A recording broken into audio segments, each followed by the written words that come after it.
Hello everyone, welcome to our YouTube channel guys. So guys, जितने भी student है BA programme के या बीए ऑनर्स के सेमेस्टर 5 के जितने भी स्टूडेंट हैं, तो आप लोग के ये वीडियो होने वाली है। तो जितने भी 5th सेमेस्टर के स्टूडेंट हैं, अगर आप लोगों के पास जो जीई सब्जेक्ट है, जिसने भी जीई सब्जेक्ट में जर्नल मैनेजमेंट ले रखा है, तो ये वीडियो आपके लिए होने वाली है। तो आज हम इस वीडियो में करेंगे जर्नल मैनेजमेंट का यूनिट नंबर 3, जिसका नाम है प्लानिंग एंड ऑर्गेनाइजेशन, यानी योजना और संगठन। तो हम कर रहे हैं जनरल मैनेजमेंट का यूनिट नंबर 3। तो unit number 1st and 2nd में ऑलरेडी करा चुके हैं। अगर आपने वो वीडियो नहीं देखी हो तो आप मेरे चैनल पे जाके प्लेलिस्ट में देख सकते हैं, या तो आप यूट्यूब पे सर्च मारोगे ना Roma Jaiswal general management playlist, तो आपके पास सारी वीडियो आ जाएगी। तो चलिए वीडियो को स्टार्ट करते हैं। वीडियो स्टार्ट करने से पहले अगर आप हमारे चैनल पर नए आए हो तो नीचे देखिए बेल आइकन को दबा के चैनल को सब्सक्राइब कर दीजिए, जिससे सारी नोटिफिकेशन आपके पास जल्द से जल्द पहुंचे। और साथ ही आप हमारे टेलीग्राम चैनल से भी जुड़ सकते हैं, जहाँ से आप ये जो नोट्स हैं इसको परचेज कर सकते हैं। ओनली 50 रुपीज़ में आपको ऑल जो यूनिट्स है वो मैं आपको दे दूँगी, एंड आपको ये Hindi medium and English medium दोनों में मिलेगा। तो आप डिस्क्रिप्शन से भी डाउनलोड कर सकते हैं। तो अगर आपको पर्सनल चाहिए तो आपको 50 रुपीज़ देना पड़ेगा। तो आपको पूरे यूट्यूब पे हिंदी में तो कहीं नहीं मिलेगा, तो ओनली हिंदी में मैं करा रही हूँ। तो वीडियो को पूरा देखिएगा, पढ़िएगा अच्छे से। अगर आप नोट्स नहीं लेना तो बस पढ़ लो अच्छे से। तो सबसे पहले जानते हैं हम जो हमारा जो चैप्टर है यूनिट नंबर 3 योजना और संगठन। तो सबसे पहले इसका इंट्रोडक्शन जानते हैं, यानी योजना और संगठन क्या होता है, यानी आयोजन। तो किसी संगठन के प्रभावी प्रबंधन के लिए योजना और आयोजन जैसी महत्वपूर्ण अवधारणा का उपयोग आवश्यक होता है। मतलब किसी भी ऑर्गेनाइजेशन को बनाने के लिए, किसी भी मैनेजमेंट को करने के लिए हमें क्या करना पड़ता है, एक प्लान बनाना पड़ता है, एक आयोजन बनाना पड़ता है। होता है ना, कोई भी हमें काम करना है तो उसके लिए कुछ प्लानिंग करनी पड़ती है। तो वही, तो ये कार्य संगठन की सफलता की नींव रखते हैं।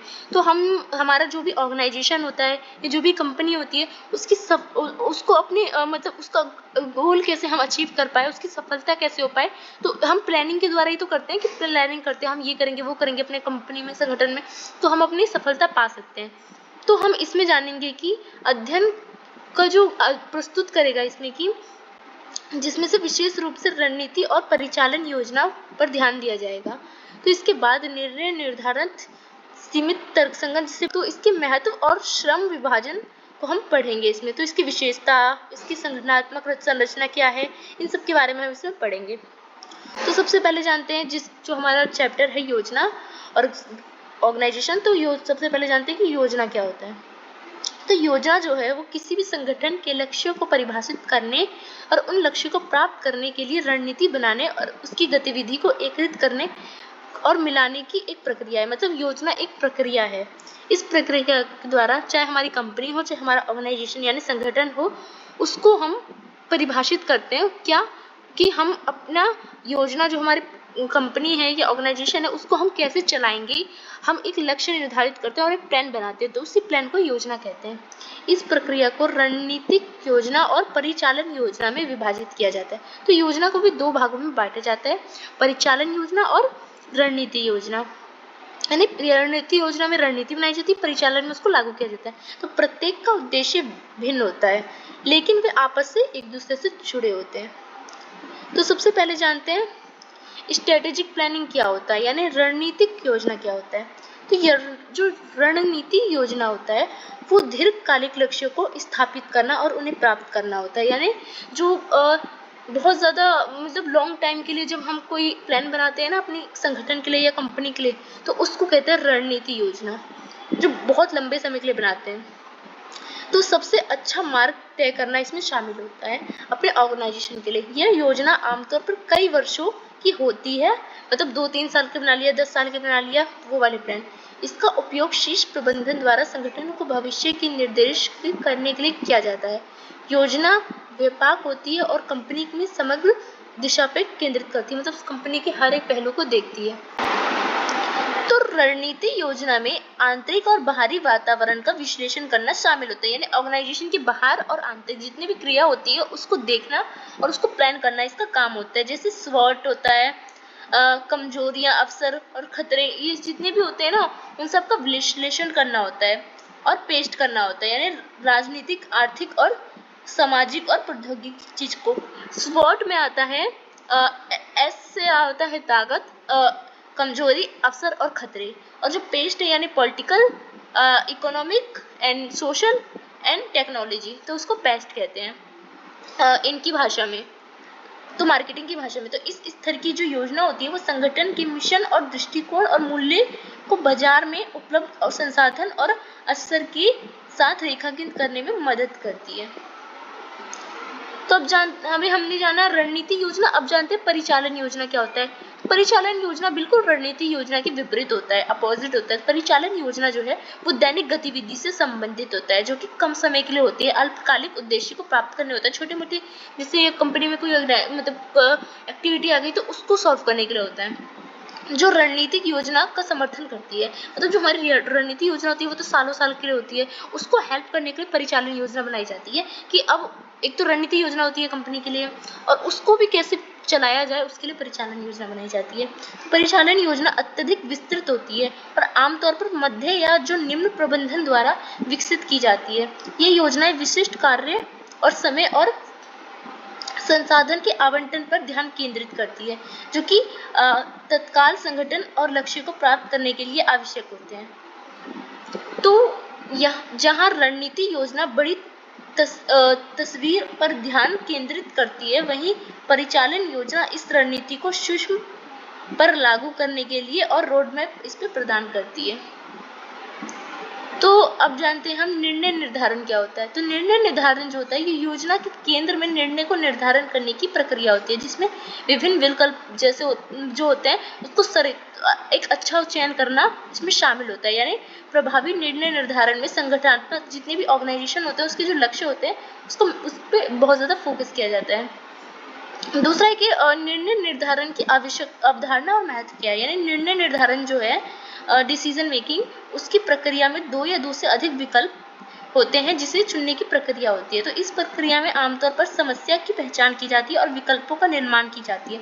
तो इन जो विकल्प है उसका मूल्यांकन और एक विकल्प का चयन इसमें शामिल होता है। तो निर्णय निर्धारण महत्वपूर्ण होता है इसमें, क्योंकि ये सीधे संगठन की जो लक्ष्य होते हैं उसको प्राप्त करने और संसाधन को प्रभावी ढंग से जो ऑर्गेनाइजेशन संगठन है उसमें बंटवारा करने के लिए होता है। तो पर्यावरणीय परिवर्तन का उत्तर देने के लिए ये परिभाषित होता है।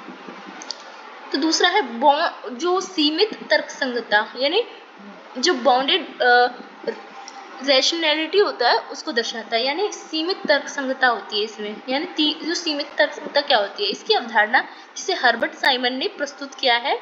तो हर्बर्ट साइमन ने कहा है कि मानव निर्णय निर्धारण की जो सीमा होती है उसको उजागर करता है ये, और कहता है कि पूर्ण तर्कसंगता की धारणा के विपरीत है ये।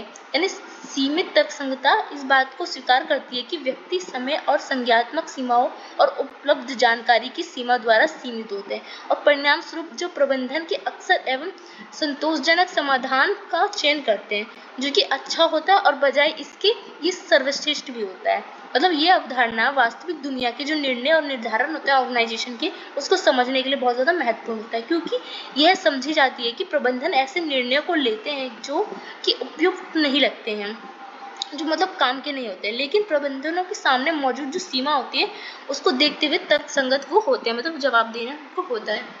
तो अभी हमने जान लिया योजना क्या होता है। अब हम जानेंगे हम आयोजन। तो आयोजन के लागू होने के बाद अगला कदम आयोजन है। तो योजना के बाद आयोजन, तो जो संसाधन और कार्यों को इससे व्यवस्थित करने की प्रक्रिया होती है उसी को हम संगठन लक्ष्य को प्राप्ति का समर्थन करते हैं, उसको आयोजन कहते हैं। यानी इसमें आता है श्रम विभाजन और विशेषता इसकी जानते हैं। तो श्रम विभाजन का तात्पर्य है कि कार्यों को छोटे छोटे घटकों में तोड़ने से, मतलब ऑर्गेनाइजेशन कंपनी का जो भी कार्य है उसको छोटे छोटे में बांट दिया जाए ताकि जो व्यक्ति है उसकी विशिष्ट विशेषताओं का पता लग सके और विशेषता और श्रमिकों को उनके निर्दिष्ट कार्यों को कुशलतापूर्वक और प्रभावी ढंग से करा जा सके, पता लगे हमें कौन व्यक्ति कौन काम कर सकता है तो वो अच्छे से करेगा, जिससे उत्पादनशीलता में भी वृद्धि होगी। यह सिद्धांत एडम स्मिथ द्वारा उनके आर्थिक दक्षता किए गए कार्य और लोकप्रिय हुआ था। मतलब एडम स्मिथ ने भी ये दिया था, जहां उन्होंने ये दर्शाया कि विशेषता और उत्पादन में काफी वृद्धि हो सकती है इसके द्वारा। हालांकि अधिक विशेषता एकरूपता और नौकरी संतुष्टि में कमी हो सकता है, लेकिन क्या हो सकती है इससे कारण प्रबंधनों को दक्षता और कर्मचारी की बीच एक रिलेशन बन सकता है। यानी अगर काम को अलग अलग में बांटा जाए तो अच्छे से काम का क्या हो सकता है, बंटवारा हो सकता है। तो अब जानते हैं कि संगठनात्मक संरचना क्या है। तो काम को प्रभावी ढंग से व्यवस्थित करने के लिए कंपनी विभिन्न संगठनात्मक रचना अपनाती है, जो कि संगठन के भीतर कार्यों के वितरण और समन्वय को परिभाषित करती है। कुछ सामान्य प्रकार की संगठनात्मक रचना इसमें शामिल है, जिसे हमें पढ़ना है। पहले है कार्य क्षेत्र संरचना। कार्य क्षेत्र संरचना में कर्मचारी को उनके जो विशिष्ट कार्य या भूमिका के आधार पर क्या किया जाता है, समूहित करता है। जैसे कि विपणन, वित्त, मानव संसाधन, यानी जो मार्केटिंग होता है, फाइनेंस होता है और जो एचआर होता है, इसको क्या करा जाता है, अपने कार्य में बांटा जाता है। यह संरचना विशेषता की अनुमति देती है कि विभागों के बीच संवाद में कमी हो सकती है। मतलब इसको अगर ना बांटे तो क्या हो सकता है, विवाद भी हो सकता है। दूसरा है विभागीय संरचना। विभागीय संरचना क्या होता है, इसमें कर्मचारियों को उत्पादक लाइनों और भौगोलिक क्षेत्रों या ग्राहकों के आधार पर विभाग में संगठित करते हैं। मतलब लोगों को देख के, एम्प्लॉयज को देख के क्या करते हैं, इनको बांटा जाता है। ये संरचना लचीलापन होता है और जवाबदेही को बढ़ावा देता है। इनको क्या करना पड़ता है, कस्टमर को जवाब देना पड़ता है। लेकिन विभागों के बीच संसाधनों की दोहरनी की समस्या हो सकती है। तीसरा है मैट्रिक्स संरचना। तो कार्यात्मक और विभागीय संरचना दोनों के तत्वों को मिलाती है ये, जिससे कर्मचारियों को एक से अधिक प्रबंधनों को रिपोर्ट करने की अनुमति मिलती है। ये संरचना जटिल है, लेकिन सहयोग और संसाधनों की साझा करने को बढ़ावा देती है। चौथा है सपाट संरचना। सपाट संरचना पदानुक्रमित स्तर की संख्या को कम करती है। ये जो पोस्ट होती है उसको कम करती है, जिससे एक से अधिक समान और लचीला कार्यस्थल बनाया जाए ऑर्गेनाइजेशन में। ये संरचना छोटे संगठनों के लिए अच्छी होती है, क्योंकि छोटे संगठन में ज़्यादा पोस्ट नहीं दे सकते क्योंकि वो छोटा होता है। लेकिन बड़े संगठनों में ये अक्षम होती है, क्योंकि बड़े में तो चाहिए ही हर पोस्ट के लिए लोग अलग अलग। तो जानते हैं संगठनात्मक डिजाइन को प्रभावित करने वाले कारक कौन कौन से होते हैं। तो पहला होता है संगठनात्मक डिजाइन, यानी संगठन को इस तरह से संरचित करने की प्रक्रिया है ये, जो कि उसके उद्देश्य को प्राप्त कर सके। जो भी संगठन का उद्देश्य होगा इसका समर्थन करता है। कई कारक संगठनात्मक डिजाइन का चयन के लिए प्रभावित होते हैं, जैसे कि संगठन का आकार कैसा है। यानी बड़े संगठन अपनी संचालन की जटिलता के कारण जटिल संरचना अपनाते हैं, जबकि छोटे संगठन लचीले को बढ़ावा देने के लिए सपाट और सरल सी प्राथमिकता देते हैं अपने संगठन को। तो वहीं दूसरी होती है रणनीति, यानी संगठन की जो रणनीति है वो डिजाइन को प्रभावित करती है। उस संगठन के जो भी डिजाइन लोगो वगैरह होते हैं, उदाहरण के लिए एक लगत नेतृत्व रणनीति अपनाने वाली जो कंपनी है, उसको नियंत्रित करने के लिए जो पोस्ट है उसकी संरचना का चयन कर सकती है। जबकि नवाचार पर ध्यान केंद्रित करने वाली जो कंपनी होगी वो क्या होगी, लचीली होगी और विकेंद्रीकरण होगी। उसमें क्या होगा, बटा होगा। तो तीसरा इसमें है प्रौद्योगिकी। तो जिस प्रकार टेक्नोलॉजी का उपयोग संगठन करते हैं वही उसी संरचना के निर्देशित हो जाते हैं। ऐसी कंपनी जो अत्यधिक मानकीकृत टेक्नोलॉजी पर निर्भर होती है वो केंद्रीकरण निर्णय निर्धारण को प्राथमिकता दे सकती है, जबकि अधिक लचीली जो टेक्नोलॉजी का उपयोग करने वाली जो कंपनी होती है वो विकेंद्रीकरण दृष्टिकोण को अपनाती है। तो पांचवा है पर्यावरण। तो बाहरी वातावरण भी संगठनात्मक डिजाइन को आकार देने में महत्वपूर्ण भूमिका निभाते हैं। एक स्थिर वातावरण एक कठोर संरचना की अनुमति दे सकता है, जबकि गतिशील अप्रशिक्षित वातावरण संगठन को तात्विक परिवर्तन का जवाब देने के लिए लचीली संरचनाओं की आवश्यकता हो सकती है। यानी पर्यावरण के अनुकूल भी क्या होता है, जो ऑर्गेनाइजेशन होता है वो होता है।